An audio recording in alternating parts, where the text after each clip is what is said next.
It's the weekend again. No, actually it's not. It's Friday. It's a public holiday. So I've got a 3-day weekend out working on the car. A few little bits and pieces. I bought, I think it was last year, at a swap meet, some of these files. This was $10, this body file.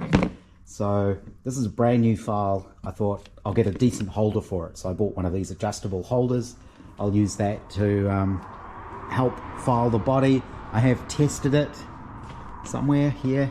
Cuts really well.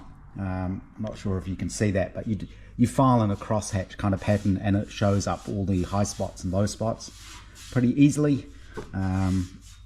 You can see here there's a bunch of lows, but they're very, very slight. You can't even really feel them with your fingers. They're basically fileable. I've been tweaking the shape of this panel just a little bit to get it to fit, and then I marked around it, around the frame with a Sharpie. I've got hundreds of these things, well, about 12 I think there, and writing on aluminium with them just kills them, so I had to buy a couple of new ones. I don't know what it is. Even if the aluminium is really clean, it's been cleaned with acetone and let to dry, and still the aluminium just stops the Sharpie working for some reason. They kind of come back, but I just end up, I was going to say throwing them out, but that's the problem. I pick one out and it doesn't work and think, oh, that's no good, and then just put it back in the little pottle. But yeah, I need to go through them and throw out the ones that are actually bad. But I've gone through and I drew the outline. I have marked it for trimming, and I find the easiest way to do this is to use masking tape and to lay a line and then trim to the edge of the masking tape. So I bought some,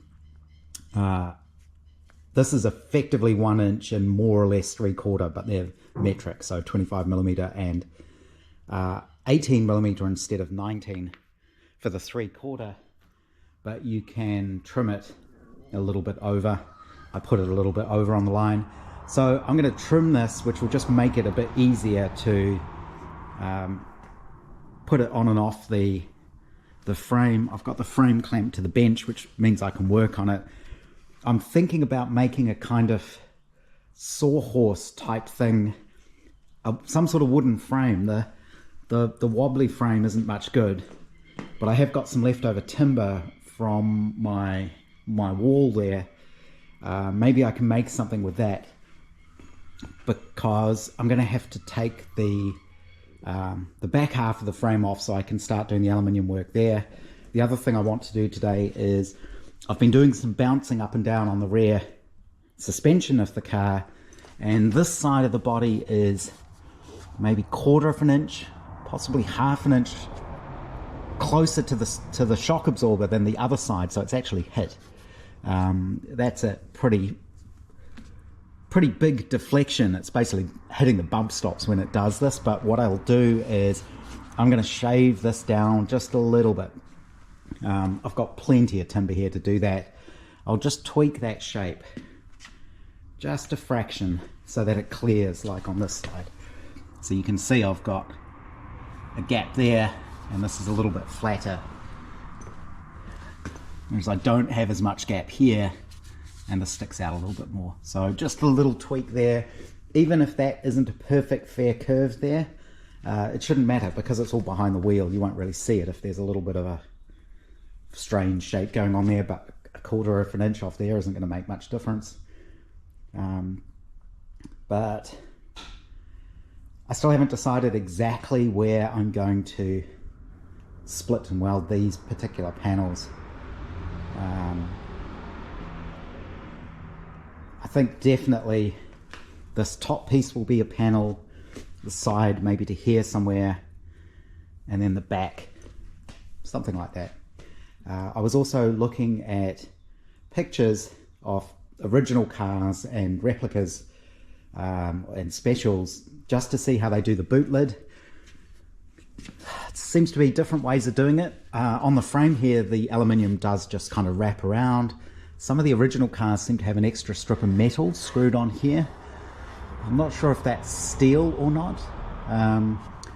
And then when it comes to the lids, I've seen wooden framed lids. So the wooden frame sits in here, and then there's aluminium, a bit like how I've done the doors. There's the wooden frame and then a strip screwed to the edge, and then the skin goes over that and wraps around. That would effectively give you 3 metal thicknesses on top of the skin. So that's how much the boot lid would sit up. On my Austin 7, I did a wide edge. So the way this one worked is the body comes up and was wired that way, and the boot lid comes down and is wired the other way, and they sit over the top of each other. So there's a lip underneath there. But that makes a very chunky boot lid. You can see it sticks up a long way. I want to make it as low profile as I can. I guess if you were really trying to make it low, you would just make it a single piece that just sort of sits over the top. I don't know how well you could seal that. Talking about sealing is a funny thing to say in a completely open car with big holes in the side of the body, but I think if you're driving along and it's wet, you don't want rain getting in underneath there necessarily. So I have to think about that, but at least I know how the body is done, so I can at least do that part, and I can do the boot lid later. Obviously the lid needs a hole with a kind of gaiter in it for the fuel filler. That's basically how they were. And there are the 2 budget locks that go in the middle. So you've got one here and one here, and then sort of I'll put a strap over it to pull it down tight. So given it's not the sort of boot you need to get into much, I mean there's a little bit of storage in the tail, but not really. A lid that's held down most of the time isn't going to be a problem, I think. So it may just be a couple of those footman loops sort of here and here, either side of the body, and a leather strap and a flat piece of aluminium. That might be enough, and that would keep it very... You'd have the aluminium skin and then one single layer of aluminium over the top and some sort of rubber seal, foam seal. That might be enough. But I can play with the boot lid. I know Joss was playing with a very low profile boot lid on his Austin 7, which he unfortunately never got to finish, but that was interesting. He had an interesting design for how to make a more flush fitting boot lid. And I also, because I need to trim that timber, I had to buy another tin of stain. My previous tin of stain was completely run out. There was a little bit in the bottom, but it had all gone thick and lumpy, so I had to buy a whole new tin. But I may need that anyway for other bits of woodwork. The other thing I haven't actually figured out is all of the cars have a coaming around here. So there's a strip that goes around here, looks like leather, and it's padded with a like an edge all the way around. That's fine. What I don't understand is how they attached it. So because you can't see any screws or anything in them as far as I can tell. So that would be interesting, trying to figure out how did they do that. I'm not quite sure. Maybe it's kind of loose and you've got the backing strip and the leather's only attached to the top, so that you can sort of lift it up in places and get screws in behind it. Don't know. That's another one of those weird little details. But I'm going to trim this now and touch up some of the stain on this once I've done that. It's interesting, that green preservative that I've put on there hasn't dried. So I suspect it's because it's dried where the timber was, but where the black stain is, it's sticky. So I think I need to give this a little bit of a wipe down, and then I will just touch that up if it needs it. It doesn't really need it. You know, this isn't going to get wet. Well, if this piece here gets wet, there's something really wrong. Car's probably underwater. So next job is trim all of this, I think.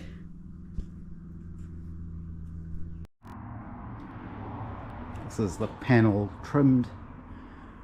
I use these sort of cutters on it. These Milwaukee brand ones are really good. They're sort of offset and they leave a really nice cut, and they don't leave that little sort of jagged edge a lot of aviation shears seem to leave. The only problem with these, I find, is they're a little too big. Either that or my hands are a little too small, and so I find I can't grip them properly right at the back to get enough leverage sometimes. So I find these really hard on my hands, but they work well. So I've trimmed around the tape. I know it may seem obvious which side you need to cut, but I always put the little arrows on there just to make absolutely certain. If it's a cut down the middle of a panel and you're using a piece of tape, it's surprisingly easy to forget which side you need to cut. And so just kind of out of habit, I mark which side I'm going to be cutting on, even if it is really obvious because it's the outside of the panel. I don't know, things like that. It's kind of the way my brain works and the way I think. It's like people who don't indicate in their car because their thought process is there's no one around, so I don't need to indicate. Whereas I figure if I'm turning, I indicate. It seems to me that's a way more logical way to think. Maybe it's because I'm a programmer and that's the way the brain works. But it always amazes me that other people don't think that way. So I don't know what I was on about then, but anyway, marked it all. I'll pull the tape off and I will go around the edges with a deburring tool because it does leave little sharp bits, especially where the welds were, just like there is a little sharp piece. I do find with these cutters, because they do work so well, if you cut something at an angle, you get a really, really nasty, very thin, sharp point left over like that. I've been jabbed by these a number of times. So I'll deburr it, pull the tape off, sit it back on. It's still got a bit of a twist to it. And then sort of go from there. Got the front end up on the wobbly stand again, and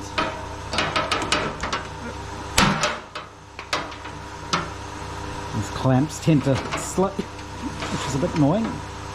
But I've been testing out my little planishing hammer thingy that I made, this thing. It's quite loud, but I've been using that and appropriate dollies behind it just to see what it does, and it actually works really well. It's smoothed all of this out quite a lot. I still have low spots in here. It's actually low through the middle quite a bit. I think the problem is you can see a low there as well, so it needs a little bit more shape in those areas, but I'm getting wary of trying to put more shape into it because I think I'm hitting the limit of my ability now, and I get to a certain point where if I try to fix it up, I end up making things worse.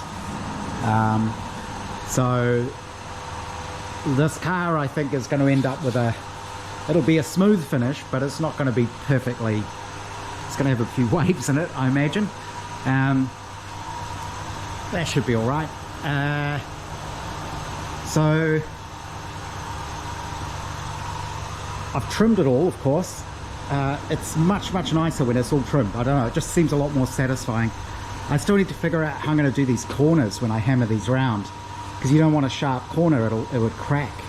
So I think I need to sort of curve it off up in the corners of the doors somehow.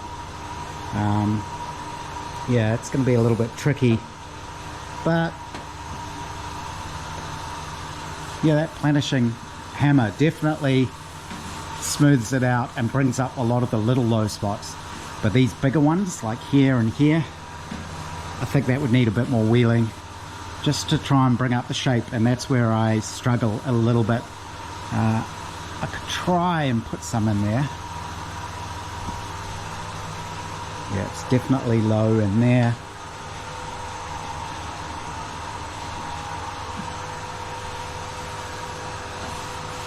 just in there. But the welds have held up okay. There's a bit of an undercut there. This one did break where I've trimmed it.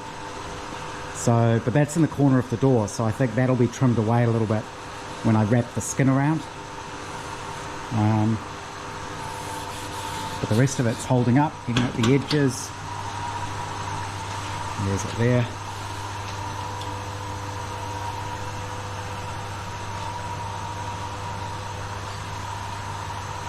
Yeah, like I say, I'm starting to get to where I hit my point of diminishing returns.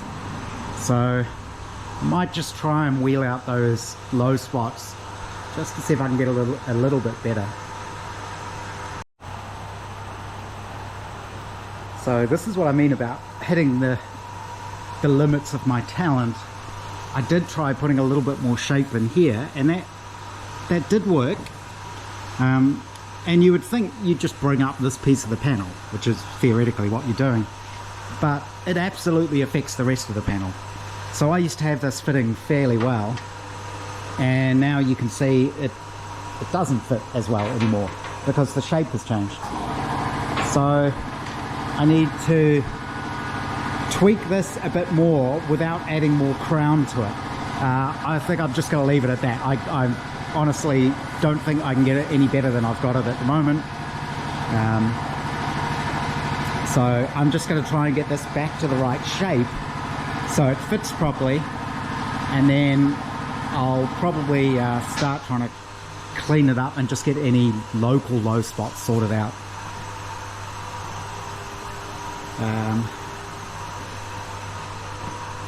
Yeah, it's kind of annoying. This edge is a little bit wavy.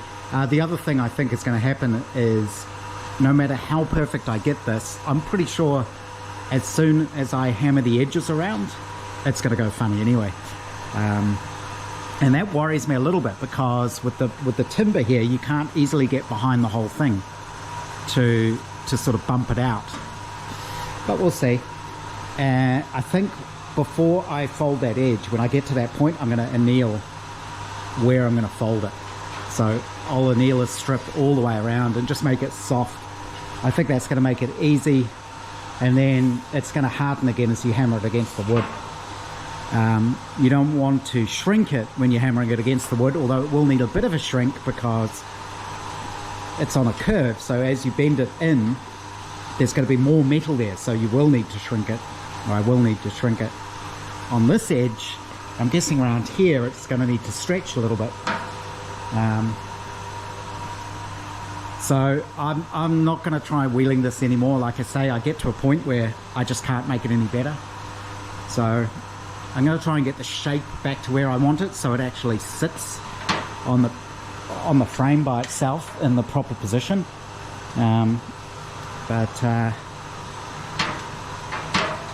Yeah, trying to just bring up one area, it doesn't work the way you would expect it to. Maybe it's my technique, maybe it's my machine, I'm not sure, but I'll try and get it back to where it should be. Disconnected the rear half of the body, which basically means undoing the fuel pipes, and I have sanded down where it was hitting, taken 1/4 of an inch off. That should be enough. I'll probably go sit it back on the body and just make sure, and then I will brush this with the protectant, leave that to dry overnight, and then I can restain it. But just the belt sander and then the random orbit sander with some 80 grit took care of that. The shape here, if this tucks in a little bit more, it doesn't really matter because this is all behind the wheel. So if this line here has a little bit of a kink in it, nobody's going to see, as long as it's correct up here. So I may end up taking a little bit more because I do have to remember there's the thickness of the aluminium there as well. So it might be worth taking a little bit extra off there, but I'll put it back on the body and see, on the chassis rather.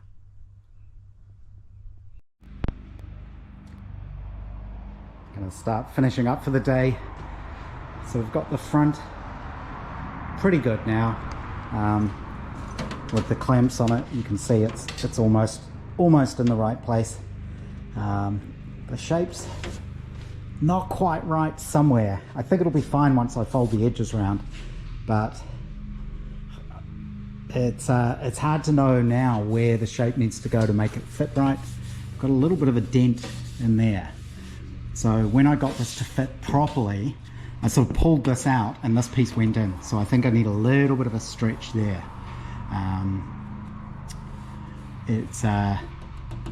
Yeah, it's interesting, that little bit there, but that's okay. If the body has a little dent there, that's character. So that's looking pretty good. The back half of the body is off, and I've done the first coat of the Metal X treatment. That just protects the timber. I'll give that a couple of coats. I'll probably take a break now, go watch some Aussie Armour films or something, and then I'll come back after that first coat is dried and give it a bit of a second coat.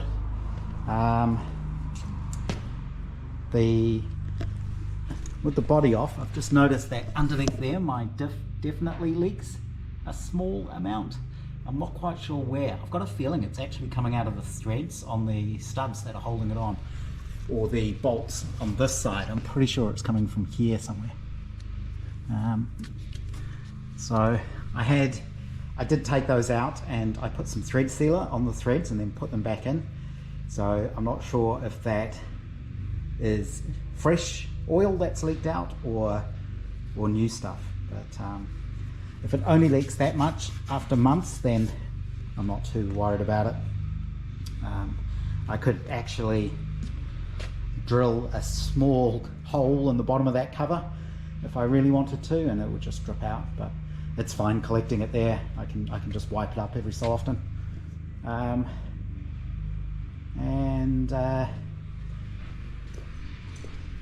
That's already all scuffed up, but I'm going to leave it like that.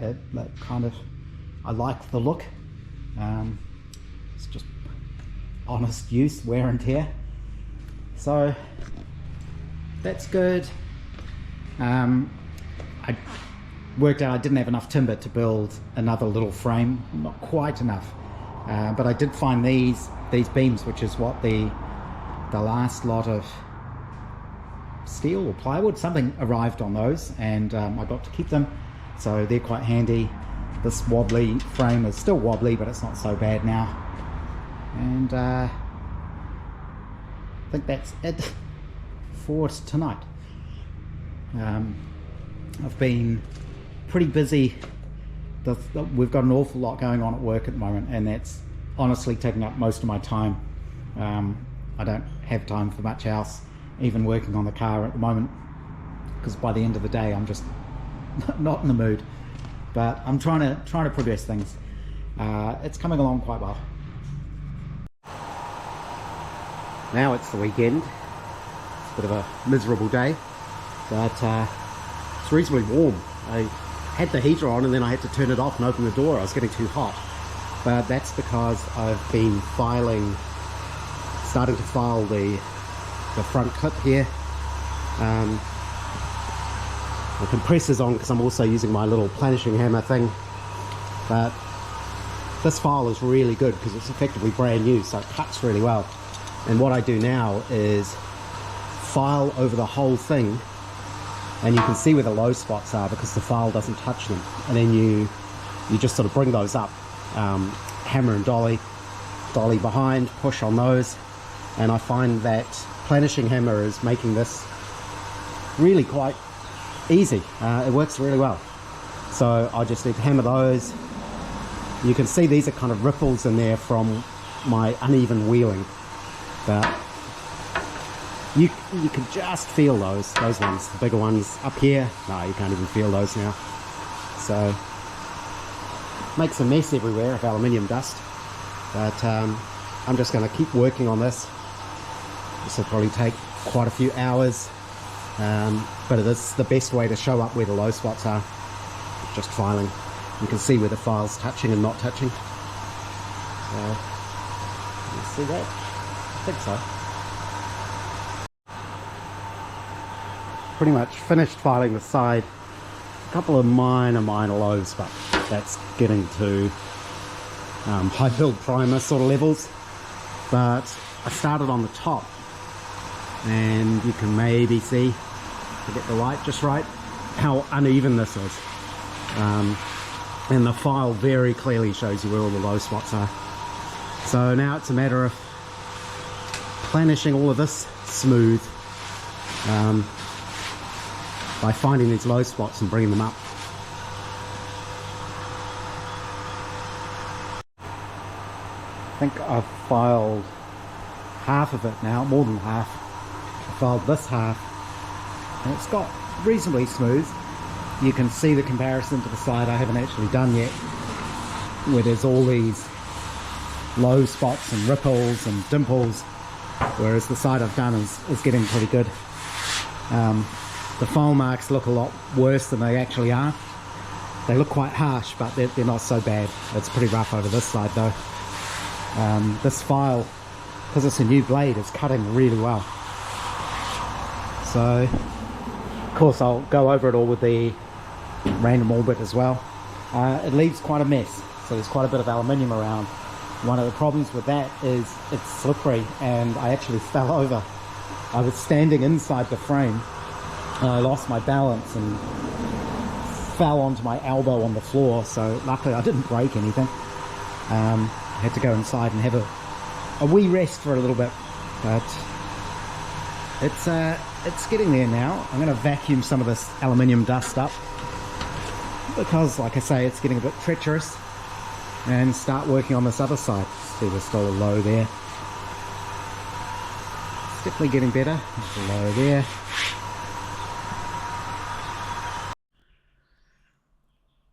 I think I've had enough of working on this front part for the day. It's still pretty early, it's only about 1:30, but a bit achy from when I fell over. I went over it, filed it a bit more, and went over it with the random orbit sander and then a Scotch-Brite pad. There's still a ton of file marks in it. That file's a bit more aggressive than I thought. It's still kind of lumpy in some places. I had a big flat spot right here, which I've got most of it out, but it's getting there. You can see through there, there's some scratch marks. Again, it's going to be a painted finish, so I'm not too worried about that. The shape's pretty good. It's not perfect. It's definitely got some waviness in it, and I've been trying to bring these bits up, but it's just tricky to get it perfect. So I'm wondering how much I can lean on the it's an old car excuse for it not being 100% perfect, but pretty pleased with how it's coming out so far. The fit is good. The hammering and the filing has actually made it relax a bit, and it has hardened it, but it's taken some of the stresses out of it, so it actually drapes a bit better. Still not sure how I'm going to fold these corners round. Just have to trim them, I think. Yeah, like I say, the shape's not 100%, but I think it'd look right when I wrap it round and pin the edges. I think it'll be fine. Can still do a little bit more hammering and filing and shaping on it.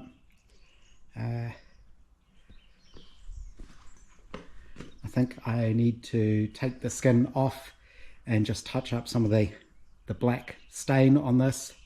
I think that will improve things a bit on the timber. And the rear of the car, the stuff's taking ages to dry for some reason. I think the problem is where I've gone over the black stain, it's gone sticky, so I need to just wipe that off with a bit of turpentine, and I think tomorrow I will touch up the black. I took about 1/4 of an inch out of there.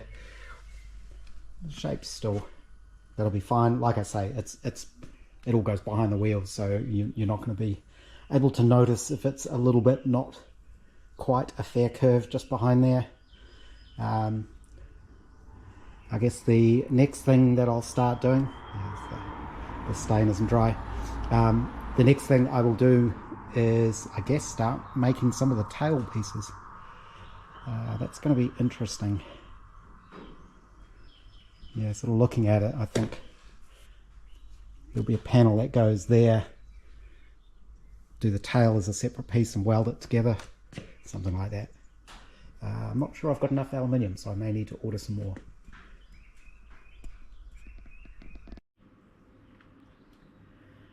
I haven't really done anything on the car today, it's Sunday, except touch up the black stain on there and on here. It's taking ages to dry because the weather's really cold, so this is solvent-based stain. It's just taking a long time to dry. I haven't done anything else on the skin. It's still just sitting over there. I think I still need to do a little bit of smoothing out on the top there, just to try and get that a little bit better. So I've been taking it easy, one because it's freezing, and two because my arm's still a bit sore where I fell over. So I'm just making sure I don't overdo it. This file works really well, but one thing I found was it was easy to accidentally adjust it. So I went through my box of nuts and bolts and found a suitable nut and took it apart and fitted that as a jam nut. So now you can set this and lock it in place. That makes that a lot better. And I was hoping to start going through my Valicette parts, but that's for a different film. I did start cleaning up some of the Meccano from the other day. I put it through the evaporust, and then what I do is pour all of that out. I don't try and get it completely rust free. Some pieces may need another go through. I just try to get the worst of it off, and then I pour off the evaporust and I wash all of that off with boiling water. I usually do a couple of goes with that, and that gets all the evaporust off. And because it's boiling water, it's hot, so it evaporates very quickly. The parts stay reasonably dry, and then I just spray everything with WD-40. It's on the old towel there. I sort of spray everything and then gather all the parts up, rattle them around a bit, spread them out, spray it again, just to try and get them nicely coated. That was my bucket of hot water, still steaming away, and I did that about an hour ago. The other thing I've been working on today, it's a bit dark, that helps a little bit, is this is something I had in my shed in Auckland a long time ago. It's an old magneto telephone. These things are pretty common. You can pick them up relatively cheap. They always seem to show up, I guess because they made thousands and thousands of them. And what I've done is, originally I had it modified with a wave player. So you put wave files on it, and you'd pick up the handle, it would play the tunes, the music, and eventually it would sort of slow down like a gramophone. You had to wind it up to get it to speed up again. The board I was using in there died. I think it was called a Wave Shield, and you can't get them anymore. They don't make them anymore. So I kind of simplified it. I got another, this is like a little MP3 player board. You can get these from AliExpress and places like that for a couple of dollars. It's a DY-HV20T, and these things are awesome. It's got an amplifier built in. It's got multiple modes of operation where you can just have simple push buttons, or you can do full microcontroller control with like a serial connection where you can send it commands. Very neat little board. It just takes a micro SD card. Works really well.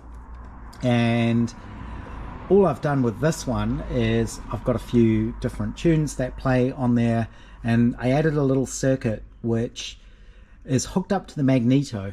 And the way I did that, because obviously a magneto generates quite high voltage, I'm not sure what these generate. It's over 90 volts easily. It's probably a couple of hundred. So to interface that with the microcontroller, I use a neon bulb across the magneto output and a light dependent resistor, and that's all inside this heat shrink tubing. You might be able to, it's a bit hard to wind it, not sure if you can see that, but as I wind it you can actually see it flashing, and the flashing neon causes the LDR's resistance to drop, and you can use that to sense what's going on. So originally, the original board, I had a microcontroller in there controlling it. I've just really simplified this, and it's working in simple MP3 player mode, where normally you'd have a button for sort of next track, previous track, that kind of thing. I've hooked my LDR up to a little transistor that just triggers the next track thing.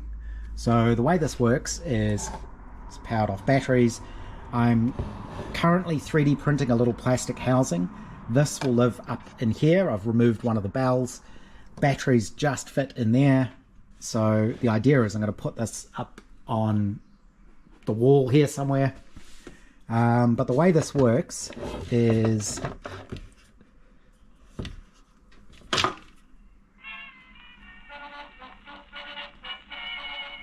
you lift the receiver and it just plays old-fashioned music. And to skip to the next track, you just sort of wind the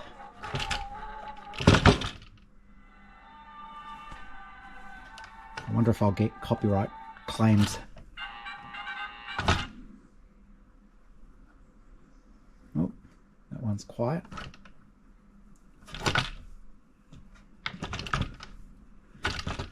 Seems to have stopped. So there's a loose connection somewhere, I think. Like I say, I'm still getting it all together, but that'll just be another thing just to put up on my walls. It's been a long time since I've done any electronics, so I think out of all the things I've done that aren't to do with my job, which is to do with computers and programming and that kind of thing, would be electronics. I've done an awful lot of electronics, kind of as a hobby and as sort of holiday jobs and you know, extra temporary jobs, that kind of thing. So every so often I like to go and do a little bit of electronic-y stuff, soldering, that kind of stuff. Although I do find these days, because my near eyesight isn't as good as it used to be, it's actually quite hard soldering some of this stuff. But yeah, that works reasonably well. That song, by the way, is the Austin Factory song, apparently.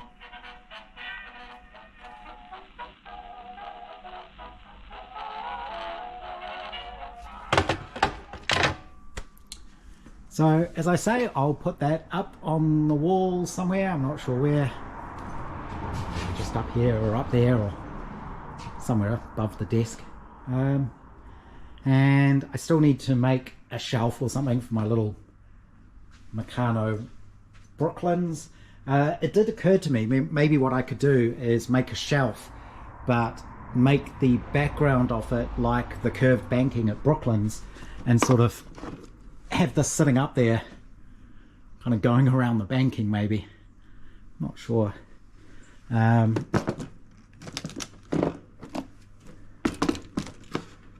that so it doesn't fall down.